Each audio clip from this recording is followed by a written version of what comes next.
ممكنة جدا هذه الكرة. العربي ثابتين يرفعها في القائمة الثاني بالراس، ولكن التدخل كان موجود. التدخل كان عن طريق سيفو بطريقة ممتازة جدا في الكرة الماضية، في اللقطة الماضية. الحكم أشار إلى وجود خطأ. لا داعي لأن تحتاج على الحكم، ركز أكثر فقط على ما هو موجود وما هو متاح يا أيوب غزالة.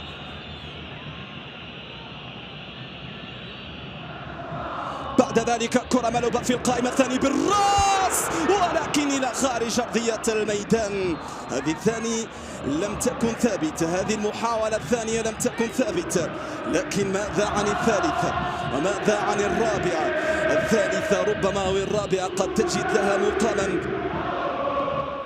تقدم من المنتصف، سار نحو المنتصف، لم يوقف أحد، غير البوصلة تماما باتجاه زكريا نعيجي. خطيرة هذه الكرة بالراس، ولكن إلى خارج أرضية الميدان. طالت هذه الكرة إلى خارج أرضية الميدان إلى ضربة مرمى.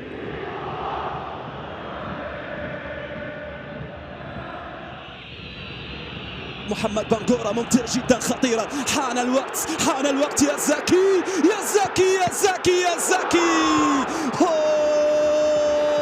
لا زالت. بعد ذلك بنغورة يحاول العودة من جديد، ولكن بعد ذلك كرة وخط على زكي نعيجي. ماذا أهدرت في الكرة الماضية، في اللقطة الماضية؟ يا لها من كرة ويا لها من فرصة كانت ممكنة، لكن تصدى لها سيفو. اعطونا الصورة.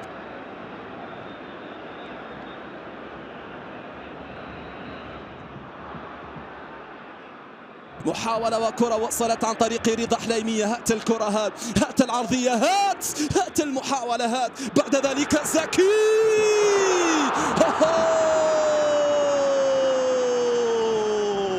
هذه ثاني محاولة وفرصة كانت قريبة عن طريق زكريا نعيجي، ولكنها سارت إلى خارج أرضية الميدان. من رضا حليمية إلى كرة داخل البوكس، إلى رمية جانبية، إلى رمية تماس، تغطية من الخلف عن طريق مروان خليف. بعد ذلك العودة من جديد عن طريق محمد بن خماس. أعيد وأذكرك يا محمد يا بن خماس، لديك البطاقة الصفراء، عليك أن تتفادى الاحتكاكات، فبالتالي لديك محاولة وكرة خطيرة خطيرة خطيرة. جول خطيرة كانت، وأول أهداف المباراة عن طريق كوتا.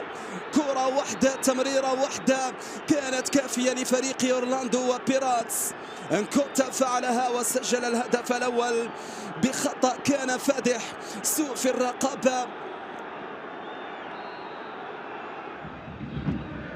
على الجهة اليسرى. بعد ذلك انطلق بنغورة لا زال، بنغورة يحاول، بنغورة باتجاه أمين موسوسة. خطيرة